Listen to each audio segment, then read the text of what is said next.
Good afternoon, everyone. Thank you so much for joining us on a Friday afternoon.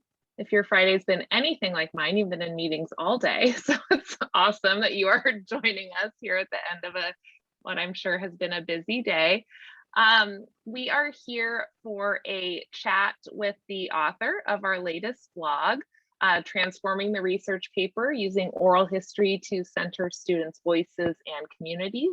So we are here with Jamie Moore, who is an English instructor in the Puente program at College of the Sequoias.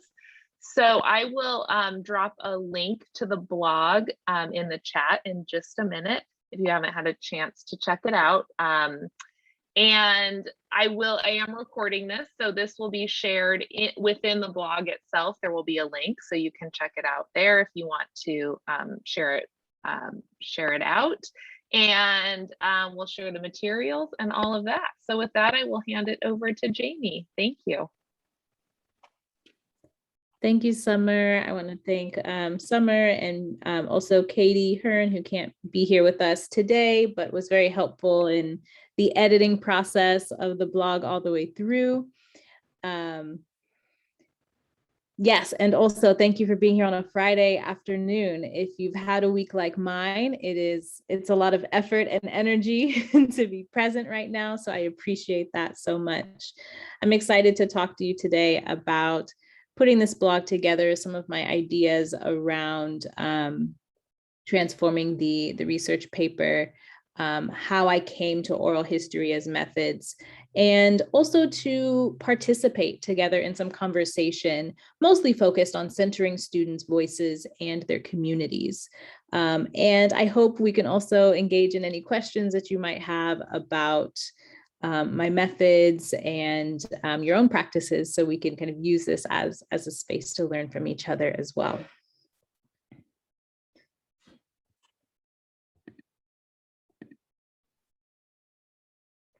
So I also want to introduce myself and the space with a couple of keywords to emphasize kind of where I'm at the end of the week. One of the things I'm working on with my colleagues and with my students is practicing a sense of vulnerability and empathy, being a person involved in a lot of things and often doing too much, that I hope that in the spirit of community norms, that we move from a space of empathy as we talk to each other, that we center breath and thinking about what we say and reflecting on our practices, moving at a slow pace together, and creating a space of, or creating a community of co-creation.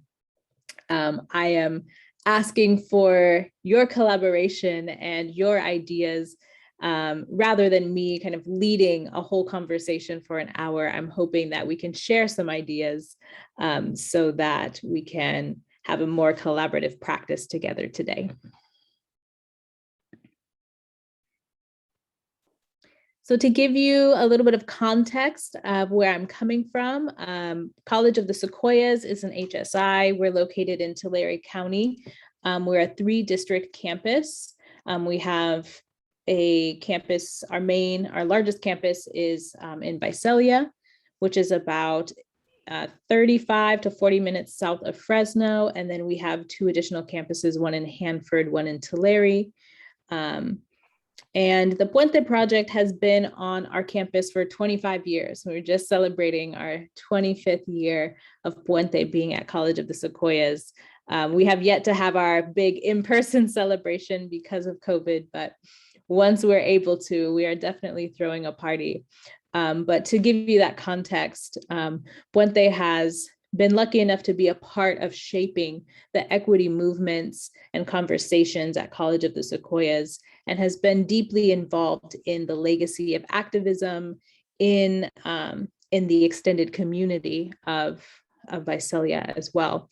So part of that inspired the way that I think about how I want to position myself as an educator, the way I want to connect with my students, the way I want them to think about who they are as students and the potential for who they can become as leaders.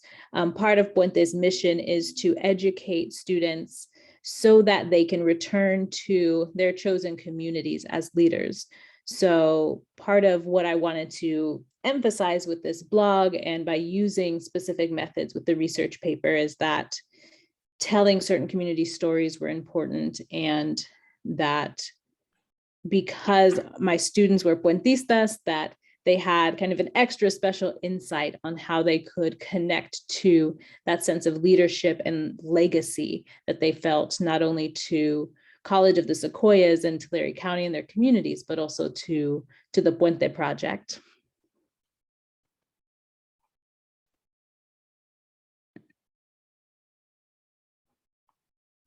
So I wanted to talk you through a brief summary of the blog, because I know not everyone might not have had the time to read through all of it, but my main ideas were kind of reflecting on my position as an instructor for the Puente project. My very first job was actually being a Puente teacher. I was a sub.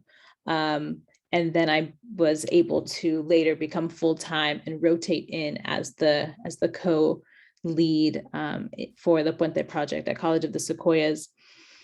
And one of the things that was really lucky and amazing about that is that I was able to get a lot of training about how can I celebrate my students' voices, excuse me, celebrate my students' voices, their communities and their cultures in the classroom.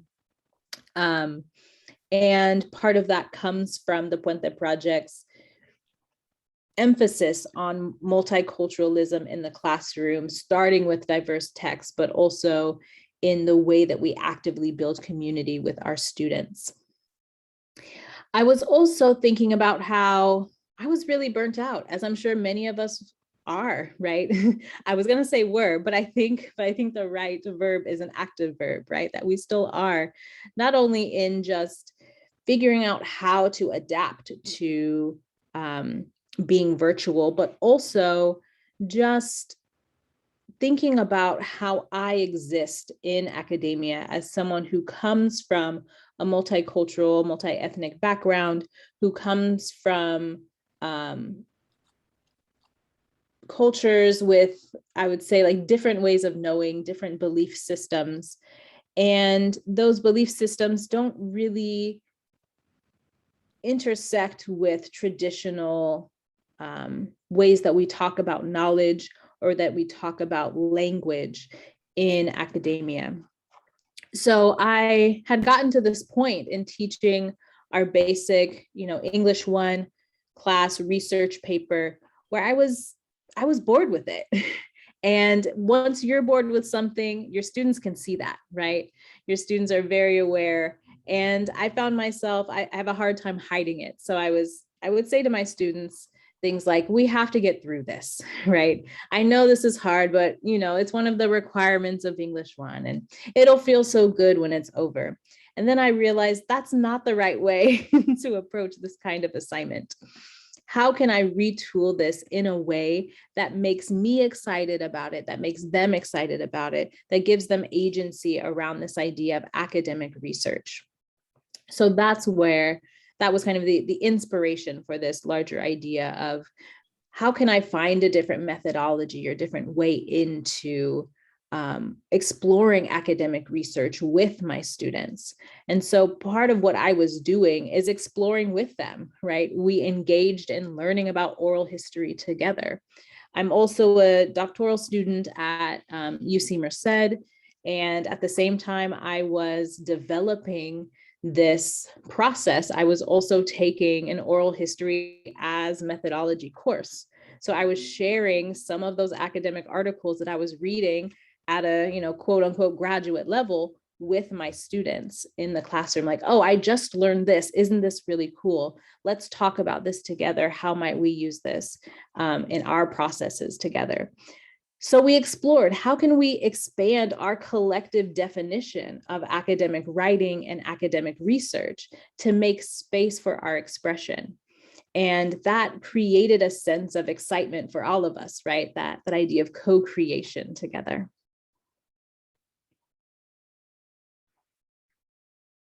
sorry, the Canva thing to move the slides is down at the bottom. So I have to wait for that to pop up while also waiting for the little toolbar to go back down. So as I already got ahead of myself, as I usually do whenever I have slides, oral history was the key methodology that helped us get there. We learned about oral history as research method together, and we started out, as I explained in the blog, with a group research project that was centered on our program, knowing that we had just passed this threshold of 20 years of the Puente project at College of the Sequoias, and we're gearing up towards this 25th year celebration. How could we look back at this legacy? I mean, we had, our regular kind of documentation that we were there, but we lacked kind of student narratives that told the story of Puente from their perspective. So our first entry point was looking at oral history through that student perspective. So we invited leaders from our campus president, some former coordinators of the Puente project, former counselors. We invited community leaders who were a part of activist movements, who typically invited us to be volunteers in certain events. We invited them into the classroom and engaged in conversation with them about not only Puente's role at College of the Sequoias, but Puente's role in our community, in the larger Tulare County culture, how we help shape the culture, and also how we were stepping into this larger legacy of activism in the Central Valley, really. So the students took their interviews, notes, all of that from that process, and we're able to put that together into a little zine. They wrote like mini articles and short interviews with different folks on campus, and we published that. We put it through the printer on campus, stapled it together, passed it around our community, shared with our mentors. And then we talked about how can we use this method now that we have this informal experience with it. How can we formalize this, right? How can we incorporate these oral history interviews into this more formal structure of the research paper and investigate larger social issues in our community using primary sources? And one of the texts that helped ground this conversation for us, and also brought it from the local perspective to the national perspective so that we could kind of have a parallel conversation, was the book The Undocumented Americans by Carla Cornejo Villavicencio. And one of the things I really loved about this text that I talk about in the blog is that Villavicencio is very clear about her personal connection to her research. So she talks about this like sense of intersubjectivity, that she is subject to being biased, that she is subject to having to being drawn towards certain topics versus others because of her own positionality, which my students could actively engage in the conversation with. She used I, right? And all of my students always come into English 1 out of high school with this like idea that they can't talk about themselves in their paper. So we were able to use Villavicencio's work as a model of how she does that and balances her personal narrative as someone who is a younger scholar that they could identify with, and also someone who holds the credentials of being like Ivy League educated and published in, many news journals and stuff like that. So it was a great example of this method and of community engaged, humanized research.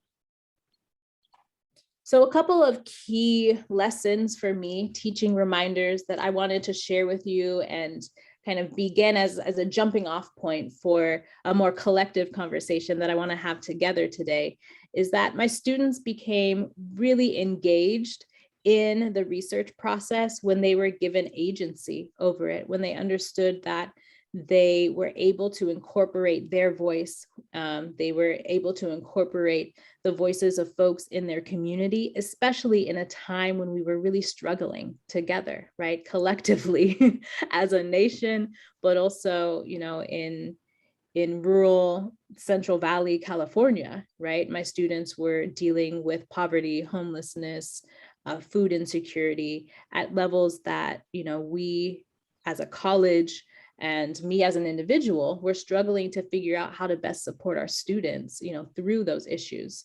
So it became a process in which students were able to write about these issues and talk about these issues in their community, or with folks in their community, and create assignments, create their education out of that. And for us, and I think, if this fits this legacy of Puente, it was a way for them to express care for their community.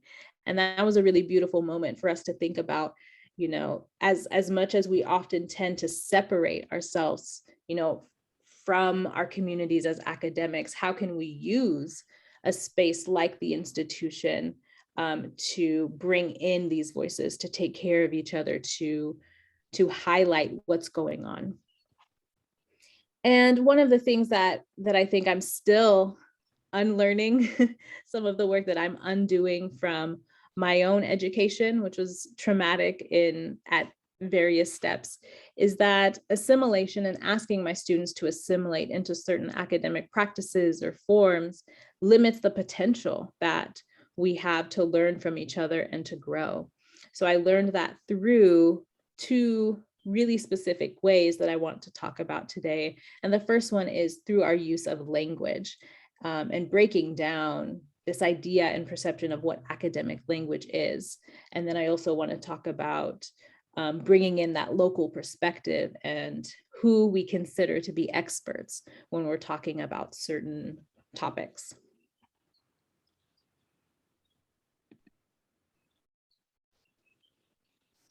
So I want to provide an invitation for everyone to explore some potentials with me. And the first potential I would like to explore is how we can honor student voice. One of the things I mentioned in the blog as well was that I had spent a lot of energy, a lot of time, a lot of articles, preparing my students to have this really intricate conversation about code switching, right? How we change certain language, aspects of our language, behaviors, the ways that we dress in order to fit into certain spaces. And as someone who occupies multiple identities, this is something that I felt like an expert in, that I was really good at changing myself to fit certain spaces, particularly around language. And I write about reading Vershawn Ashanti Young's The Problem with Linguistic Double Consciousness with my students. And I did one of those things where I assigned it before I read it. And then we were reading it together. And he called me out in front of my students. And he was like, this sucks. This is really bad. You really shouldn't do this, because what we're actually doing is reinforcing white language supremacy. What we're really doing is saying that certain languages should be valued over others in the classroom when we do this. And I just sit there with my students and go, whoa, he's absolutely right. What do we do now? How do we move forward? What I just told you all, what we spent all this time doing, like, this is from my experience. I'm teaching you this out of my own sense of care for you. I'm teaching you this because I want you to survive, but I was wrong. So what do we do now? How do I honor your voice? And also, how do I honor my own voice, right? So I would like to invite you to have this conversation with me and take a couple of minutes to write and answering either of these questions or whatever comes up for you. And then we'll have a moment to share. I will take off my screen share and we can talk to each other as a group. But I want to invite you to write about what preconceptions about academic writing do we consciously or unconsciously pass on to our students? And or where do these language biases come from in your own academic experience? So I'm going to put, whoop. I'm going to go ahead and stop my share for a moment, and I'm going to put those questions in the chat. And I'm going to set a timer for 3 minutes, allow you to jot some notes down, and then we'll come back to share.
And as you start to wrap up your ideas, I would love to invite you to share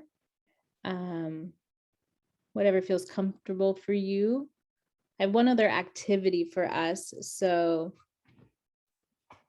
if you feel like sharing via voice, maybe we can hear 1 or 2 voices. If you'd like to put an idea in the chat, I'd be happy to share that with the group as well. So I'll make some space for that.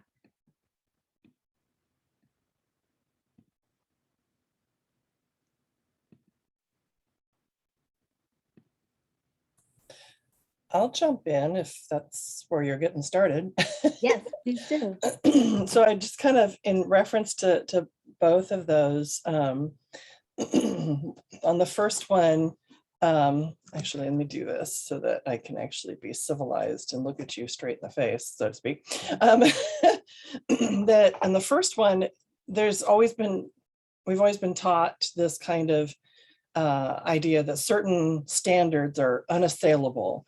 And so that we have to meet a certain researchiness to be viable academic writing. And that doesn't allow for the fluidity of the kind of research writing you were teaching. I loved your blog post, by the way. And then the second question, I come from a background not only as a college instructor, but also having been a female administrator of academic support services for nearly 2 decades, that there's this neutral tone and style that's sort of best. So no one really knows if you're male or female, you're not biasing anyone. And that I feel like has only really supported that male bias of a centralized standard instead of a multivocal, multitonal communication ecology. So a lot of what you're talking about, I feel like I've been working on that through sort of gendered issues.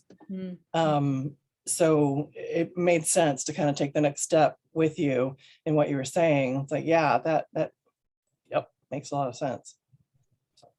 Yeah, thank you so much for bringing up that idea of like a neutral tone. Oh, that resonates for me so much for question 2. Yeah, who defines neutral?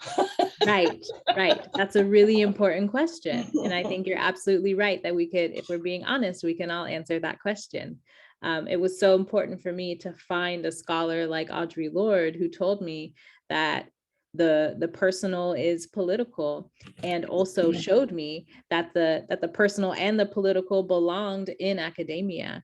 And so my students and I could turn to those examples to say, hey, we have the space to be angry, we have the space to be mad, we have the space to feel however we want to feel, especially when we're experiencing a global pandemic and writing 8-page papers.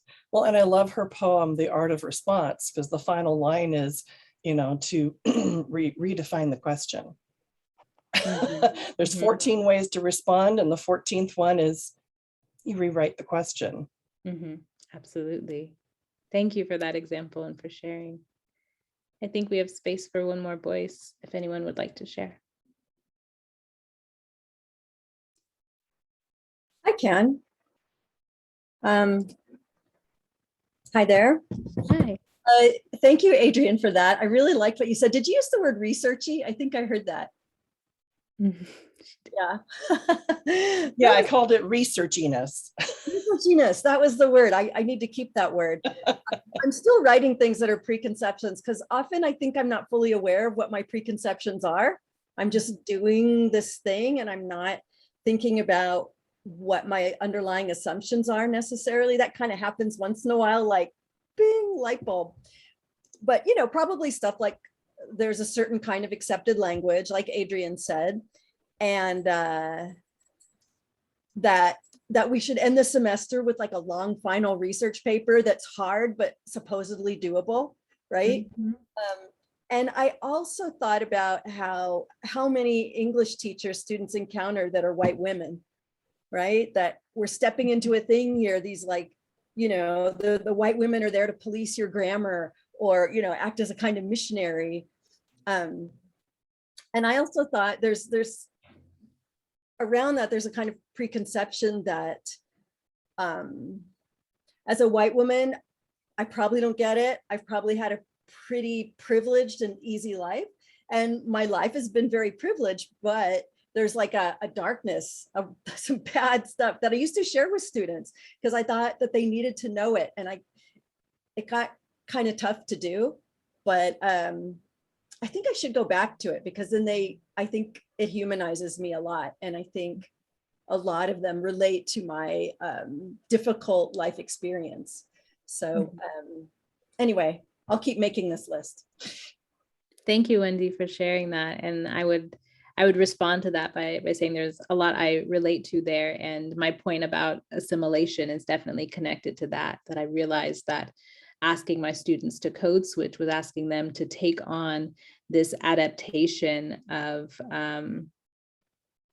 kind of like, I was acting as in this space of white saviorship for them, right? Like, here's the way that I can come in and save you from big bad academia and teach you how to survive, when actually I'm just asking you to change every aspect of who you are.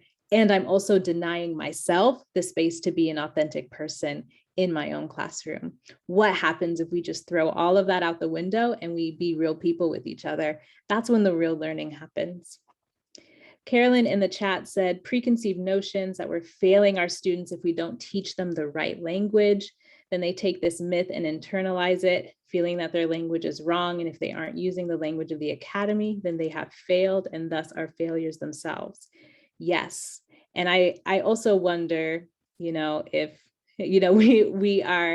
we lean into like, this is something students do, but one of the things I study at UC Merced is how we build our faculty identity. And I think that's something that all of us bring into the classroom as well, that's part of our faculty identity, is these myths that we have built for ourselves about what's right and what's wrong and how we maintain our status as experts.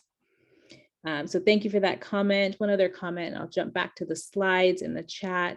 One preconceived notion is that academic writing uses different language than the language we use in our homes and communities. Absolutely. So that's something that we were able to break down together in the classroom. So I'm going to jump back to my slides here. You would think that after this much Zoom, that it would be such a smooth transition. And is it ever? It never is. Here we go, almost there.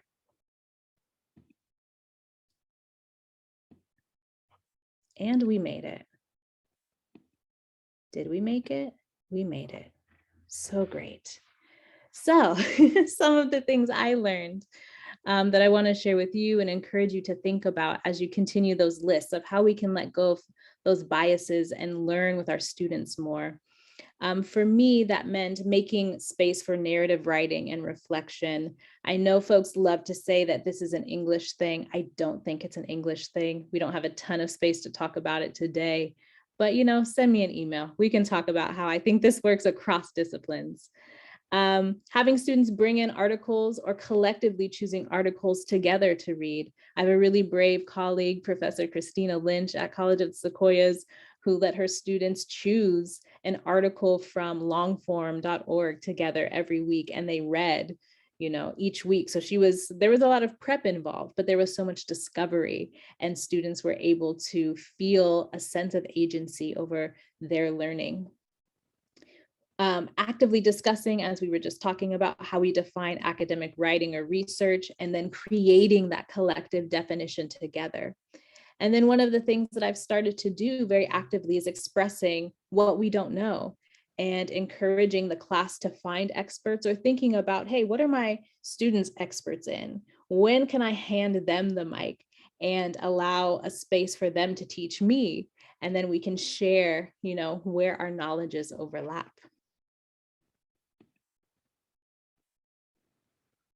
So one of my favorite realizations, over the time writing the blog, and here's some of my puentistas in our center at College of the Sequoias, is that my students immerse themselves in their writing process that allowed themselves to powerfully claim their identities as academic researchers.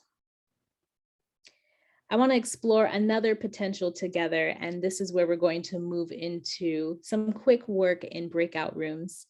So if Summer can get that ready for us, I would appreciate that. One of the things I mentioned in my summary, right, was connecting the research paper to social issues in the community and asking students to engage with community leaders.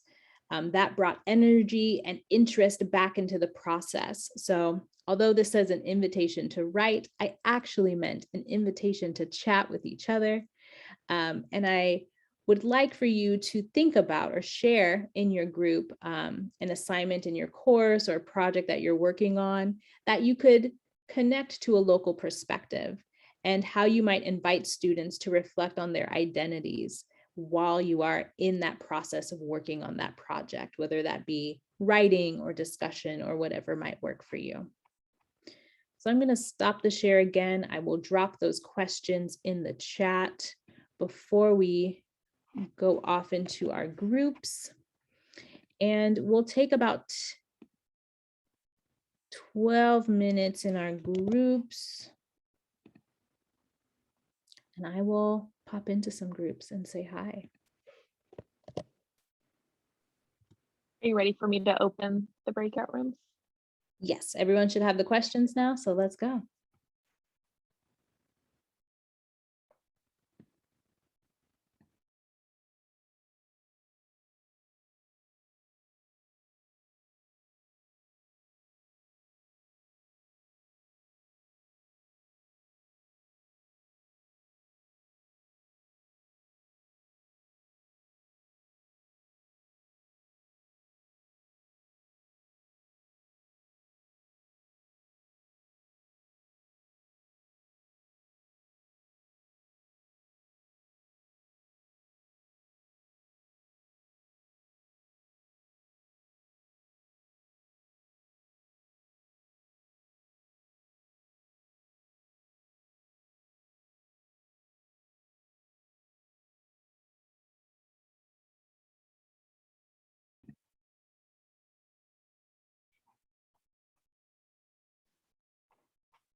Welcome back, everyone. Thank you for your collaborations. And just as before, I would love to invite you to share in whatever way you feel comfortable, whether that be chat. I'd love to hear a couple of voices. The rest of the time is for this. So hopefully we have some ideas to share.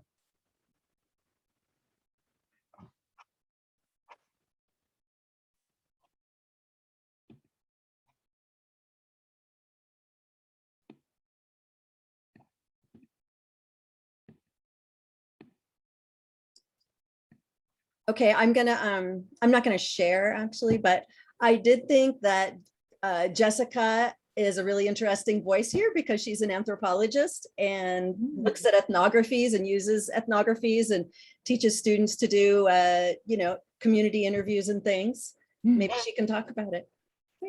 We have an expert in the room. Yeah, I apologize to my first group. I somehow randomly got switched to another group. I'm not sure what happened, so I apologize to my first group.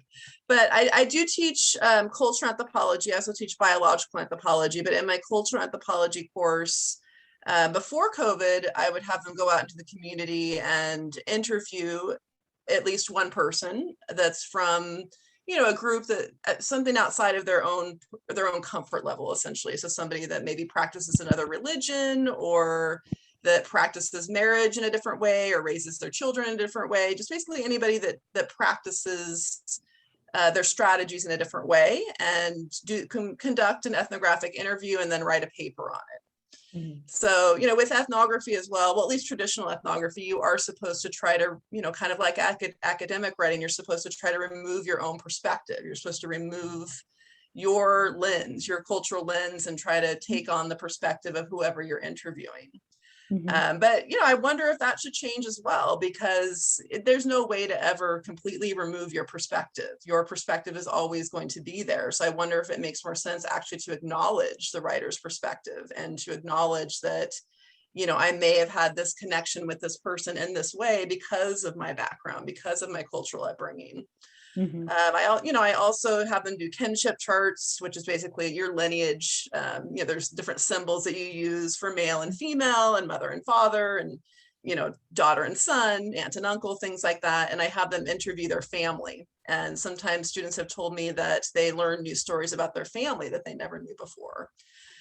So, that's another really great opportunity for them to include their own experiences. And, of course, I don't want them to ever, because sometimes family is very personal. So I always tell them that, for every reason there's, a part that you don't want to share, or if you just want to focus on just your mother's line or just your father's line, that's totally fine. Or I even tell them that they could make up a hypothetical family if they're not comfortable sharing their own family stories. But, I think this is absolutely a wonderful opportunity to kind of start moving away from this idea that everything has to be said and written in a certain way, and that it's actually much more digestible and relatable if the voice of the writer comes out. Mm-hmm. Mm-hmm. Thank you for sharing that. Yeah, and I find that really fascinating and connects to my own journey as an academic and as a grad student, as I've shared with my students about trying to find a way into theory and a way to talk about my experiences. And so rather than moving towards ethnography, I've moved towards auto theory and narrative writing because I was so worried about that pressure from the social sciences to be objective about experiences that were not objective to me, right? I am a faculty member building a specific academic identity. So to remove myself from the conversation felt like it was a missed opportunity to model the kind of depth and introspection that I was asking other people to do with the research. So I'm glad that there's space for that too, and those conversations are opening up across different disciplines. Absolutely. Yeah, I think it's so important to acknowledge the perspective of the writer than ignore it, at least in my opinion. But mm-hmm. Oh, I see another example here from Dr. Leslie, an essay lampooning ethnography. Oh yes, body ritual among the Nasarema. Yes, I've used that in class before. That's a really fun one. to use. My students are always like, oh yes, this sounds so weird. And then I'm like, there's a trick though. Yes. Great. Other thoughts, things that came up for you? It's okay if you didn't answer the questions directly. They're big questions for not a lot of time. I definitely realize that. I just hope they're starting points.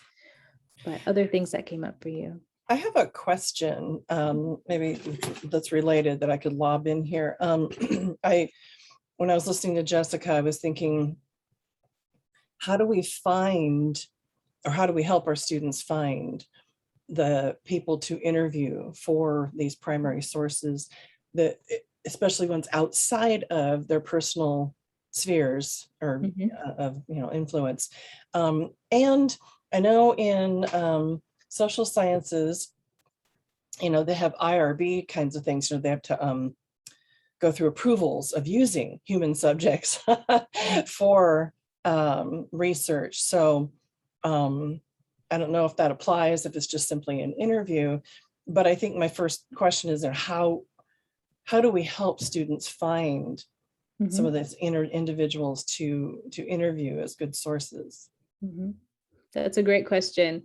I definitely avoided IRB by thinking, hey, they're not publishing this material, so I'm not gonna worry about that. I'm not going to tell anybody's business, so it stays in my Canvas shell. So we didn't think about it that way. One of the benefits of Puente in terms of finding those experts is that one component of our program is that each student is paired with a mentor in the community. So it's kind of built into our program that we have those networked connections with folks across different what is the word for the jobs you do? They have different jobs. They work in different sectors in the community. But when I was stuck, I would brainstorm with my students. We would go to some of the student service leaders on campus and ask around like, hey, student services dean, are you connected to anyone in the community who does this? Hey, career services, coordinator, are you connected with anyone who works in correctional services in Tulare County that would be interested in talking to a student? And there was one student who was researching homelessness in the area and, wanted to talk to just some nonprofit workers. And so I just sent a cold email, like on behalf of my student. I asked him to draft the email for me so he could practice that email etiquette. And then I sent it, with my credentials and made that connection for him. It took 2 minutes and they were, they made that connection. So I did have like a little bit of a foundation to start, but I was also impressed by the resourcefulness of my students to like find people, the initiative that some took to reach out on their own. They were like, oh, no, I'm okay sending an email. Like, will you look at the email for me to see if it sounds professional? And then I'll send it. So they were excited to do that. Yeah.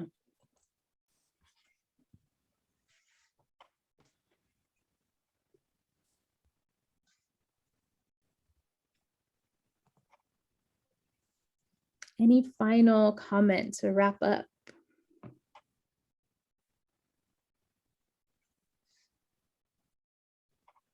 Eric. I'd love to hear if other people share research paper ideas or whatever, like alternatives to that. Like, well, how could we change some of the things? Because the conversation here today inspired me I was already thinking about changing the next paper anyway, because like you said, I'm tired of it. And I think my students are tired of it. To do the whole semester I have is about skepticism so that they can learn to exercise critical thinking. But we look at things like paranormal claims and UFO sightings and things like that for early on. And it's a really approachable way for them to kind of exercise those skills. But like, as we go into the semester, it kind of falls back into that research paper. And so I was thinking about doing something that's more like the You're Wrong About podcast. But the conversation here today made me think about like, how can we center that in their communities? There's lots of communities out here that I think get a lot of talk from outside, right? instead of inside them. And I wonder if we can put them in the position of experts that allows for that kind of reflection you were talking about in question number 2, and put them in the experts position of like their communities and to use their own biography as part of their evidence, right? But to essentially like, you're wrong about like in some aspect of their community, some aspect of their identity that they can like debunk for the rest of the world. Like it ain't like that. Like this is what it's like if you read this, right? So I'd love to hear what other people came up with. Absolutely. Thank you. Carolyn? I don't know if this is what you were asking, but I'll give an idea or something I shared with my group. So we do a change writing assignment or research paper at the end of the semester. And in the past, and I don't know how it's going to work in an online environment because my 1A is online this semester, but in the past I've had them do multimodal projects. So it's an essay and they write enough words to fill the requirement they're supposed to fulfill, but they can do it as a website, they can do it as a magazine, they can do it as a pamphlet, they can do partly a video and partly, written. So as long as the words that are eventually created end up being whatever that is, then it's fine. And I found that when you give students the power to choose how they want to express themselves, then they feel that sense of power to want to express themselves. So that might actually engage them in the work a little bit more. And just to remind them that they are experts in whatever they decided to write about because they've decided to write about it and to research it. And I think that, the last time I did it, I got some really great examples, some really great stuff. So I'm excited to try it again and see how it works in the online world, but I think it'll be fine. I'm looking for my clap hands to that one. Thank you so much for that comment. I totally agree. Summer, who I think is also gonna wrap us up for today too. Oh yeah, I was just into the conversation. I was gonna share really quickly. I know we're almost out of time, but my theme in my course is human connection and belonging. And so their research paper, I have them choose a specific audience and create a project to help facilitate belonging in that audience. And so like I had a student who created a club at his high school for people who weren't in any club or in any sport. They would just do things like go hiking or like, and it can be just a theoretical idea. I don't expect him to go to his high school, but, and then I had a student last semester create a project for her 2 daughters. And it was this thing about sharing about their day at the end of the night. And she had this whole routine that she created. And so picking that, and I was sharing this with my group, and this might work for you too, Eric, like picking that specific audience that can be so narrow as your 2 daughters, right?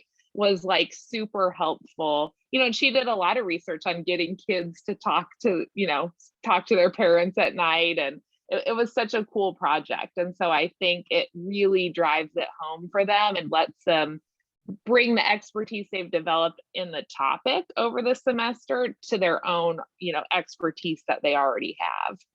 So does anyone else want to share before we wrap up? Or Jamie, did you want to add anything? I see Jessica has a great comment here. I have an informed consent form that I have students have the interviewee sign prior to the interview. They're uncomfortable interviewing someone outside their group. I encourage them to observe a ritual occurring in their life sometime over the course of the semester. I really love that idea. So thank you so much for sharing that with us. I think that's a great way to approach that question of consent and permission. But yeah, thank you everyone for being here on a Friday afternoon. I hope you have beautiful weekends and continue to challenge all of the norms and do fun things and give our students places to be free. Thank you so much, Jamie. And thank you all for being here. This was awesome. Awesome way to end a long week. So I will be following up with an email that will ask you to just do a short survey to give feedback on the webinar. And I will put the recording just right within the blog. So if you have the blog link, it will just be up at the top there. I'll get that up there next week. And thank you so much for being here. Have a great weekend. Thank you.